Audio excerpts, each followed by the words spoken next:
राधे राधे राधे कृष्णा जय शिव शंभो। आइए मैं एक जगन्नाथ जी की कथा आप लोग को सुनाती हूँ। बड़ी प्यारी और मनोरक है, सुनिएगा। इससे ये समझ में आएगा कि भक्त के भाव में कितनी ताकत होती है और ये भक्त चाहे तो भगवान को क्या से क्या करा दे। आइए जानते हैं। सभी को राधे राधे राधे कृष्णा।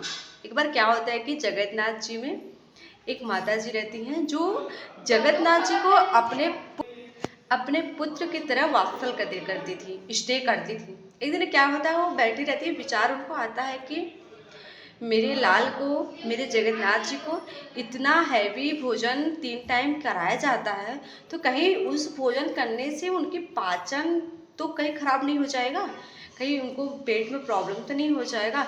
यह सोचकर वो बार बार बहुत चिंतित होती हैं और उनकी चिंता क्या होता है, दिन प्रतिदिन बढ़ता जाता है। वो हमेशा यही सोचती और उनका भोग जब भी देखती तो उनको चिंता हो जाता है, इससे ज़रूर मेरे लाल का पाचन क्रिया खराब हो जाएगा, इससे उनके खाने में हो सकता अपचा हो सकता है कुछ दिक्कत हो, कब पेट में दर्द कहीं ना हो जाए। ऐसे भाव, एक माँ का भाव जैसे न अपने पुत्र के लिए होता है ना, वैसा ही पुत्र उस माता जी का जगन्नाथ जी के लिए था। फिर वो अपने वात्सल प्रेम को रोक नहीं पाती और क्या करती हैं, नीम के पत्ते का चूड़ बनाती हैं। फिर वो नीम के पत्ते का चूर्ण तैयार करती हैं और उसे बड़े भाव से शाम के समय ले जाती हैं कि भोजन करने के बाद मेरे पुत्र को इसको दे दिया जाए।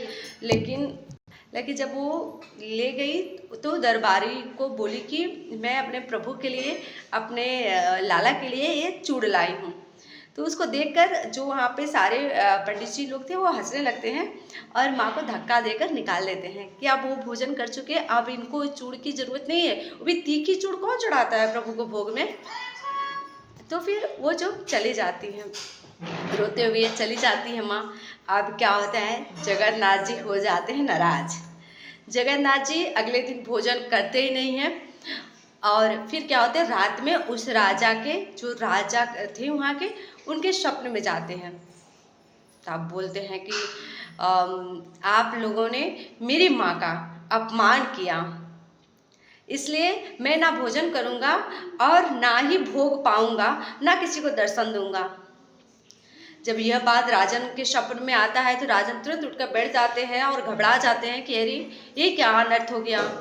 जगन्नाथ जी तो दर्शन ही किसी को नहीं देंगे और अपना भोजन भी नहीं करेंगे और जगन्नाथ जी के पेट में दर्द होना शुरू हो जाता है। सभी लोग परेशान, सारे पंडित लोग, सारे पुजारी लोग परेशान हो जाते हैं, पर उसका उपाय नहीं मिलता। अंततः राजा उस माता को खोज में लग जाते हैं और माता जी का खोज जब उनको खोज लेते हैं तो उनसे विनय आग्रह किया जाता है कि आप अपने बेटे के लिए, अपने लाला के लिए, अपने जगन्नाथ जी के लिए वह नीम का चूड़ जो है फिर से बनाइए और उनको भोग में दिया जाएगा। तब माता बड़े भाव से उस चूड़ को बनाती है और प्रभु के पास ले जाती हैं। तब से वह चूड़ का प्रथा तब से प्राचीन काल से आज तक चल रहा है। आज भी जगन्नाथ जी को भोजन कराने के बाद रात्रि में सोते समय वह चूड़ का भोग लगाकर, उस चूड़ का भोग लगाकर ही पूजा संपन्न हो जाता है, तब जाके वो सोते हैं। तो इस प्रकार एक भक्त का, एक माँ का जो वात्सल है, ईश्वर को किस तरह से बाधित कर देता है। यही प्रेम, यही भाव अगर हर एक भक्त के अंदर आ जाए ना, तो बस भगवान आपके साथ है। उन्हें कहीं दर दर ढूंढने की जरूरत नहीं है। भाव रखिए, प्रेम रखिए और सभी से स्नेह करिए। तो सभी को जय जगन्नाथ जी की। सीताराम सीताराम, राधे राधे। अगर कहानी अच्छी लगी तो जरूर अपनों के बीच में साझा करिएगा और प्यारा सा कमेंट आप लोग अपना सुझाव जरूर दीजिएगा। जय महाकाल। ओम नमः पार्वती पते, हरे हरे महादेव। जय श्री शंभू।